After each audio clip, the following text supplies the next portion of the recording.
Hello warriors, welcome to my channel GK Study Guide. So today we are going to discuss some important MCQs. So आज हम AIIMS all India institute of medical science के जो previously asked question है उसके ऊपर discussion करने जा रहे हैं और आज का वीडियो बहुत इम्पोर्टेंट है. सो आई रिक्वेस्ट एवरीवन, वीडियो बनाने में बहुत स्ट्रगल लगती है, वीडियो बनाने में टाइम निकालना पड़ता है, डाटा कलेक्ट करना पड़ता है और बहुत कुछ चीज़ें हैं जो मैं आपको अभी नहीं बताना चाहता हूँ कि सब होने के बाद मैंने आज पूरा दिन भर का शेड्यूल पूरा कंप्लीट करके अभी मैं यूट्यूब के ऊपर आया हूँ. तो इतने सब जो मैं कर रहा हूँ स्ट्रगल, सो मैं चाहता हूँ कि मेरे लाइक्स, मेरे सब्सक्राइबर्स बढ़े और मेरे चैनल को ज़्यादा से ज़्यादा प्रमोट करने की कोशिश कीजिए. एंड इससे मेरा इंस्पायरेशन और बढ़ेगा और मैं और अच्छे से अच्छे डाटा और अच्छे से अच्छे वीडियोस लाने की कोशिश करूँगा. So please do subscribe to my channel and press on the bell icon for latest update. So चलिए शुरू करते हैं.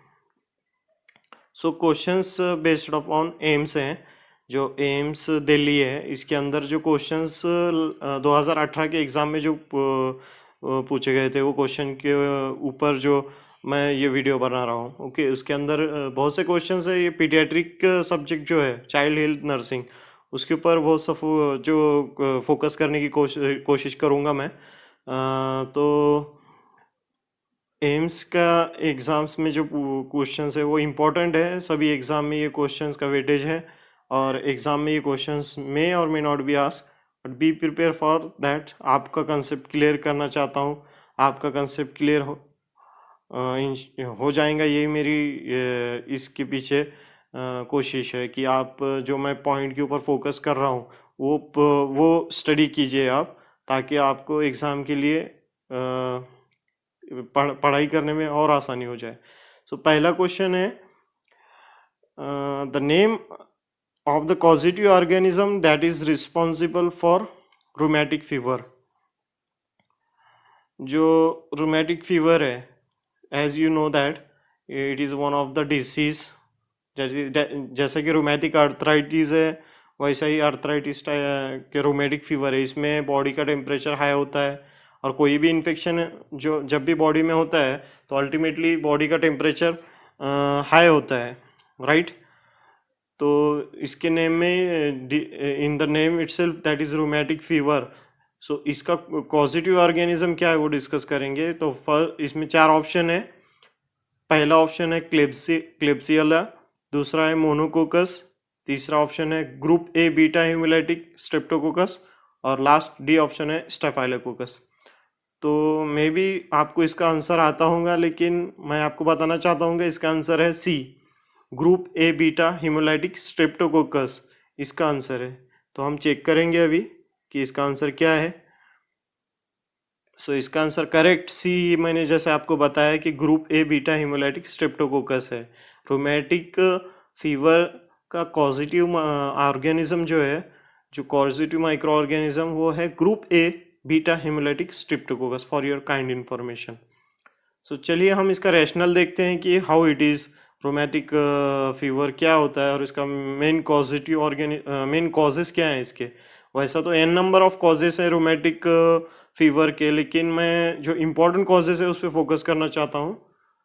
चलो देखते हैं इसके कॉजेस. जो रोमेटिक फीवर है ये एक डिलेड रिएक्शन है inadequate group A beta haemolytic Streptococcus infection की.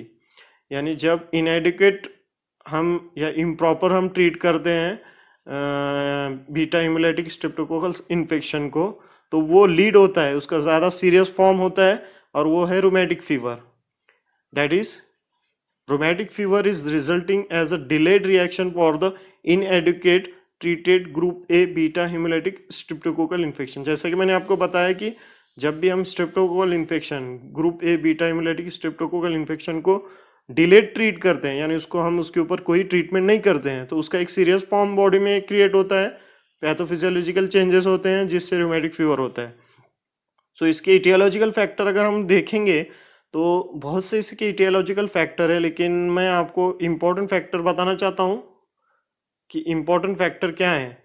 तो इसके इम्पोर्टेंट फैक्टर हैं poverty, poor hygiene, lack of hygiene, lack of access to the medical care are the risk factor for developing the rheumatic. जैसे कि मैंने आपको बताया कि पॉवर्टी यानी जो लोग एकदम स्लम्स एरिया में रहते हैं, जो लोग लैक ऑफ इकोनॉमिकल हैं, जो लैक ऑफ जिनकी इकोनॉमिकल कंडीशन गुड नहीं है, in order to provide the best health services, in order to maintain a good healthy life, ऐसे लोगों में जो पॉवर्टी है, जो गरीब लोग हैं, इनमें ये रूमेटिक फीवर का चांसेस बहुत हैं। जैसे कि पोअर हाइजीन होता है, फिर लैक ऑफ हाइजीन है, specially those who are remote areas, rural areas, slums areas, ऐसे लोगों में इसका प्रमाण और इसका परसेंटेज ज़्यादा है। और मेडिकल की जहाँ पर मेडिकल फैसिलिटीज़ नहीं है, तो ऐसे एरिया में भी इसका चांसेस हैं कि वो रूमेटिक अर्थराइटिस होने के चांसेस हैं, सॉरी रूमेटिक फीवर होने के चांसेस हैं। सो बहुत से रीज़न हो सकते हैं इसको, लेकिन इसका मेन कॉजिटिव ऑर्गेनिज्म है group A beta hemolytic streptococci. So be remember that. Exam में आ सकता है, इंपॉर्टेंट है, एम्स के एग्जाम में पूछा है, दिल्ली के एग्जाम में आ गया है, एम्स दिल्ली में 2018 के एग्जाम में हो गया है। तो be prepare for that and be focus on the rheumatic fever and rheumatic arthritis and related topics, because concept clear रहना चाहिए आपका। Okay, so now next question is, question number 2 है, identify the incorrect statement related to Mongolian spot in a new born baby. Question काफ़ी interested है Mongolian spot के। जैसा कि आपने सुना होगा कि मंगोलियन स्पॉट क्या है, कि उसके पूरे स्टडी किए होंगे। तो focus on Mongolian spot also, it is related to the paediatric health only, paediatric health nursing only. तो इसके ऑप्शंस हैं, ए disappear in about a year, option B are indicative of parental abuse, option C है they are flat gray blue in color, and last option is any part of the body of dark skin baby। so जज कीजिए, इसका answer है option B, that is indicative of parental abuse. तो चलिए हम इसका rational check करते हैं कि मंगोलियन स्पॉट का स्टेटमेंट जैसा है कि indicative of the parental abuse क्यों है। सो जैसे कि आप मंगोलियन स्पॉट के बारे में जानते होंगे, लेकिन आपको मैं बताना चाहूँगा कि Mongolian spots are very common in any part of the body, specially dark skinned body में मंगोलियन स्पॉट हो सकता है। They are flat grey blue in colour. जो मंगोलियन स्पॉट होते हैं वो फ्लैट ग्रे कलर में होते हैं, ब्लू कलर में और ग्रे कलर में कॉम्बाइन होते हैं। इट कैन बी स्मॉल और लार्ज। मंगोलियन स्पॉट एक स्मॉल भी हो सकते हैं और ये बड़े भी हो सकते हैं, लार्ज भी हो सकते हैं। They are caused by some pigment that did not make it to the top layer when baby skin was being formed, as you know. Most of the time it will disappear within a year also. Okay, that is about the Mongolian spot. Okay, next question. Third question है, RH negative mother deliver a baby which among the following test is more likely to be ordered for the baby। अगर RH negative mother है, अगर उसकी delivery हो गई तो हम कौन सी टेस्ट करते हैं? Yes, so options are direct Coombs test, indirect Coombs test, blood culture, platelet count. Okay, तो इसके अंदर हम करते हैं कि डायरेक्ट कोम टेस्ट करते हैं। जब भी RH नेगेटिव मदर बेबी को डिलीवर करती है तो फॉर आवर कंफर्मेशन, जैसे कि इरेथ्रोब्लास्टोसिस फेटालिस जैसे डिसीज वगैरह आइडेंटिफाई करने के लिए या अदर रिलेटेड कॉम्प्लिकेशन जो है हम टेस्ट करने के लिए हम डायरेक्ट कोम टेस्ट करते हैं। तो एग्जाम में अगर RH नेगेटिव मदर का test following the delivery of the child आया तो उसका आंसर है कि डायरेक्ट कोम टेस्ट है। तो हम कोम टेस्ट क्यों करते हैं? तो उसका रैशनल ये है कि Coombs test is the test to determine RH antibodies. कि हम कोम टेस्ट क्यों करते हैं कि ब्लड में जो RH एंटीबॉडीज हैं वो प्रेजेंट हैं या नहीं, ये चेक करने के लिए। Indirect Coombs test is done to the mother and direct Coombs test is done to the baby. Indirect Coombs test हम मदर में करते हैं और डायरेक्ट कोम टेस्ट हम बेबी में करते हैं, in order to identify the RH antibodies that are present.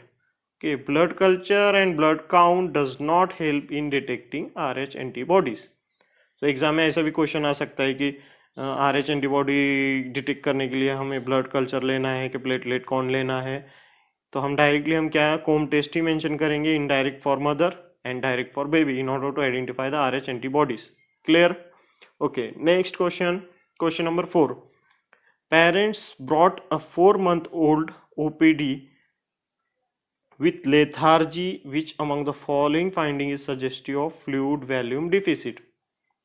So चौथा क्वेश्चन जो फोर्थ क्वेश्चन है वो फ्लूइड वॉल्यूम डिफिसिट के ऊपर है कि 4 मंथ बेबी है, 4 मंथ है, उसके पेरेंट्स ने OPD में लेके आए हैं, उसका कंप्लेन है लेथार्जी. सो कौन से फाइंडिंग्स हमें बताएंगे कि पेशेंट में या बेबी में फ्लूइड वॉल्यूम डिफिसिट है? तो इसका सिंपल आंसर्स है as you know that is a option A sunken fontanelle, B option drinking water, C option increase BP और D option enough tear. So according to me it is A only, that is sunken fontanelle as you read. Okay, sunken fontanelle अगर रहेगा तो हम directly हम पता कर सकेंगे कि बॉडी में फ्लूइड वॉल्यूम डिफिसिट है. ओके, तो हाउ इट इज रैशनल उसका है noticeable sunken fontanelle, lethargy, poor findings and decreased skin turgor are the suggestive of fluid volume deficit. Right? Clear?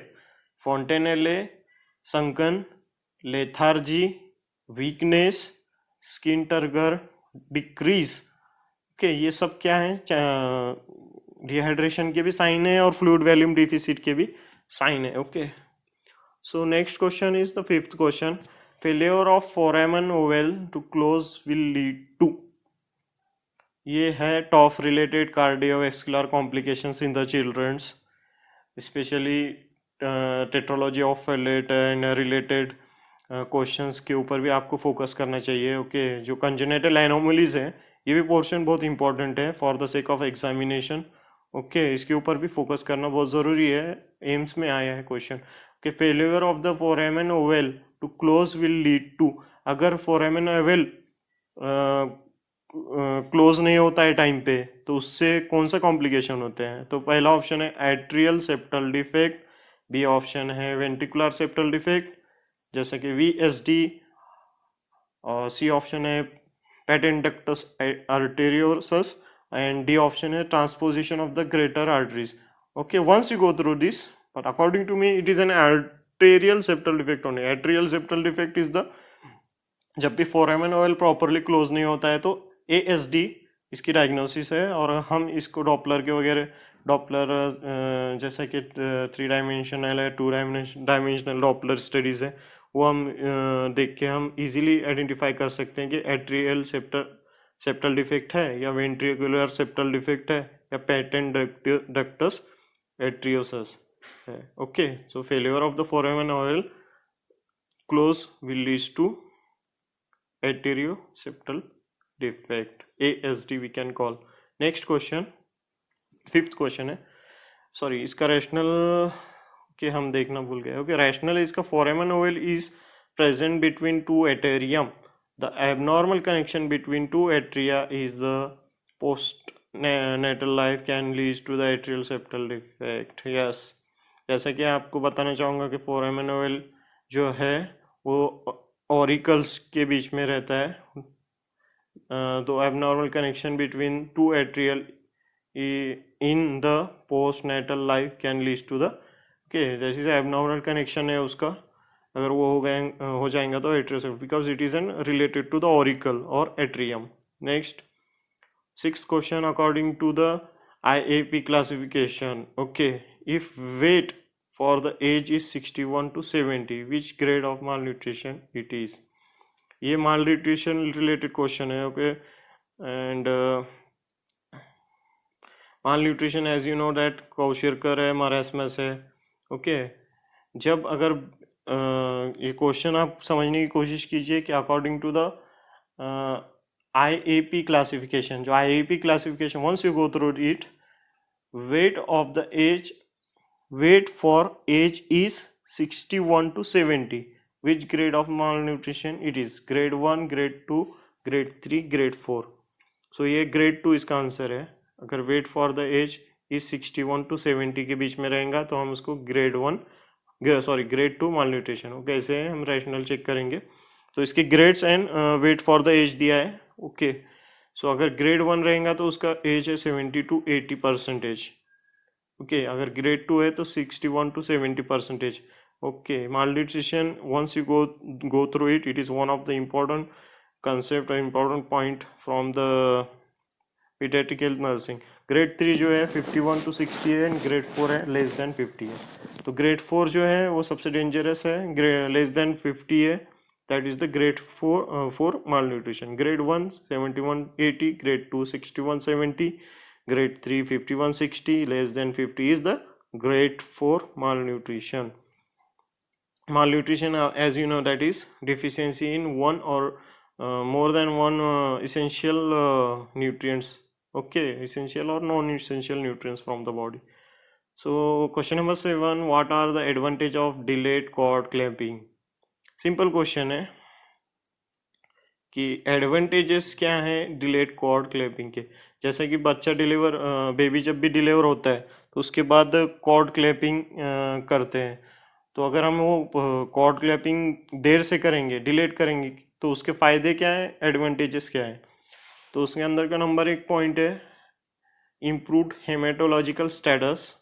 Second, improve iron status, reduce the risk of IVH, preterm babies, all of the above। maybe it is all of the above, yes। Delayed cord clamping के advantage सभी हैं ये।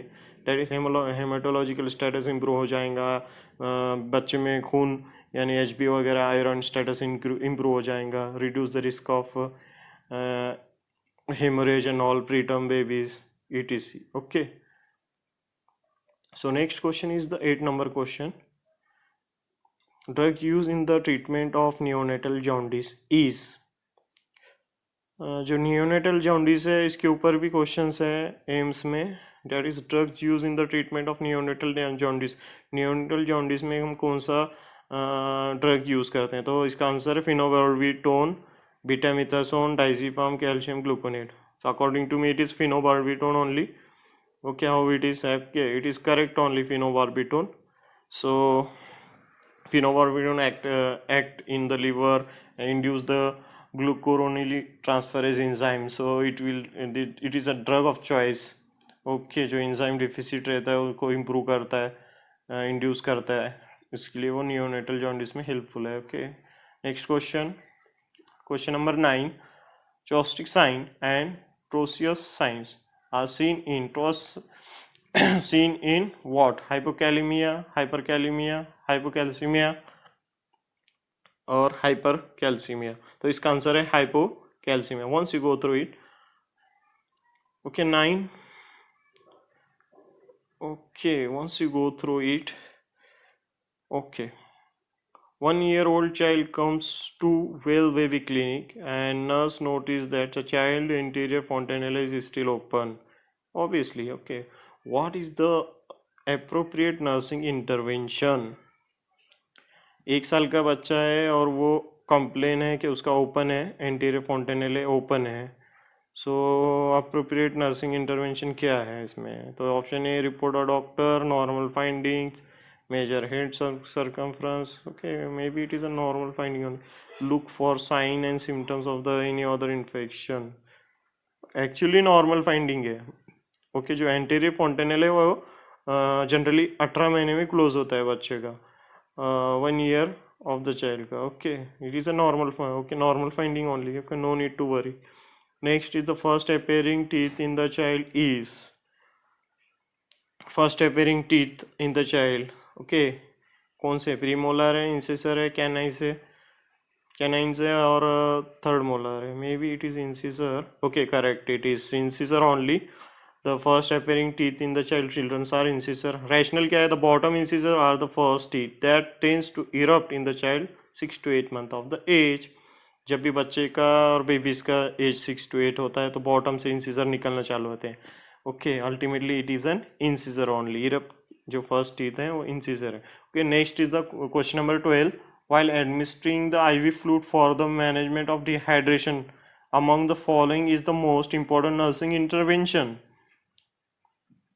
जब भी हम IV fluid administration करते हैं जो डिहाइड्रेशन के पेशेंट में, तो सबसे इम्पोर्टेंट नर्सिंग इंटरवेंशन इसमें क्या है और सबसे इम्पोर्टेंट हमें क्या, कौन से पॉइंट पे फोकस करना चाहिए। तो उसके इसमें ऑप्शन है change the IV set for 24 hours, ये नहीं है। Maintain intake and output chart, continue prescribed rate of the flow, maintain the fluid at a body temperature। May be C रह सकता है इसका। Okay, it is a C only, that is continuing prescribe rate of the flow. Okay, ये हमें important ये है कि हमें कितना फ्लूइड एडमिनिस्टर करना है, कंटिन्यूइंगली प्रिस्क्राइब करना है। रेट ऑफ द कितना फ्लो है, कितना क्या है, इसका कितना अमाउंट है, डोज है, ये हमें चेक करना चाहिए। That is very important. So prescribe flow rate need to be followed, otherwise it can lead to fluid overload. जैसे कि मैंने आपको बताया कि इसका मॉनिटरिंग डोज कितना है, क्या है, नीचे ऊपर नहीं होना चाहिए। Okay, because and continuously we have to go for intake and output also along with that, but we have to focus on the flow rate also. So question number 13 Monte test. Okay, positive Monte test is seen in immunocompromised, chickenpox, TB, all of the above। इसका answer है all of the above। इम्यूनोकॉम्प्रोमाइज की वजह से chicken pox and TB, इसमें positive Monte test। How it is in all of the above mentioned condition, Monte's test is be positive, yes, will be positive। Host related factors such as very young age, malnutrition, immunosuppression by the disease of the drug, viral infection also play a vital role। Okay, Monte's test, once you go through it। Next question number 14, child who is affected with Bell's palsy, moistening of the affected eyes has to be done to prevent। कि Bell's palsy जो है, children's में जो Bell's palsy होती है, तो इसके अंदर जो है मॉइस्टरिंग होती है आईज की वगैरह, because of lack of movements, जो फेशियल मसल्स के मोमेंट्स है और आईलिड्स वगैरह, यहाँ पर जो है जो मॉइस्टरिंग होती है वो इफेक्ट होती है। तो हम उसको कैसे प्रिवेंट कर सकते हैं? तो इसके अंदर है option A keratitis, damage to the retina due to light, conjunctivitis, dropping of the eyelids। okay, इसका आंसर है keratitis।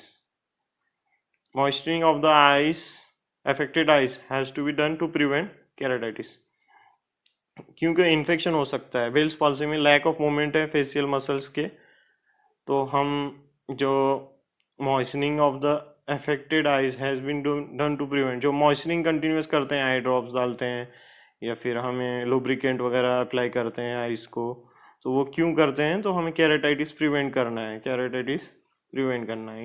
Inflammation of the corneal region, inflammation of the eyelids के अदर कॉम्प्लिकेशन अवॉइड करने के लिए हम moistening of the eyes continue करते हैं for the Bell's palsy patients. Next question, okay, rational दिया है। okay, passage of the feces in the inappropriate places after bowel control would be expected is known as, passage of the feces in inappropriate places after bowel control would be expected as, okay, इसका answer हो सकता है encopresis, enuresis. Enuresis यानी it is related to urine. Okay, pica और dyslexia, तो इसका encopresis related to feces in the sense incompresses। okay, it is a correct। passage of the fecal matter in inappropriate location after bowel control would be expected is known as incompresses or paradoxical diarrhea। once you go through paradoxical diarrhea or incompresses, उसको नाम वही है, incompresses is nothing but paradoxical diarrhea। okay, thank you for watching my video and do subscribe to my channel, click on the bell icon for the latest update। thank you very much। okay, your one like, your one comment, your one share or your one subscribe always wins my confidence and it inspires me really। okay, thank you very much।